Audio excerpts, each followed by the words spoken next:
تخيل كده انك صاحب مصنع وتيجي في يوم تدفع فلوس كتير قوي عشان تبني خطوط انتاج جديدة، بس ما تشغلهاش، تسيبها نايمة سنين طويلة، مفيش عامل بيقرب منها. اكيد هتقول ده جنان او تبذير، صح؟ بس ده بالظبط اللي عملته شركة عالمية زي 3M. فيروس سارس 3M اتزنقت زنقة وحشة قوي، ما كانتش قادرة تنتج كمامات كفاية للعالم.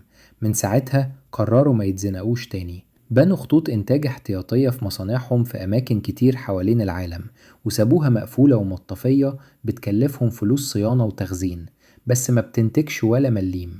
الموضوع ده كان يبان عبثي قوي، زي ما تكون بتدفع إيجار مخزن فاضي.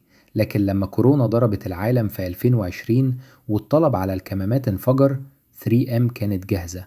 بضغطة زرار شغلوا الخطوط النايمة دي، وفي شهرين بس قدروا يضاعفوا إنتاجهم العالمي من كمامات ال N95 ووصلوا ل100 مليون كمامة في الشهر. طلع استثمار حكيم ومنقذ. هل شايف إن الشركات المفروض دايما يبقى عندها خطط طوارئ زي كده حتى لو مكلفة؟ قول لنا رأيك في التعليقات.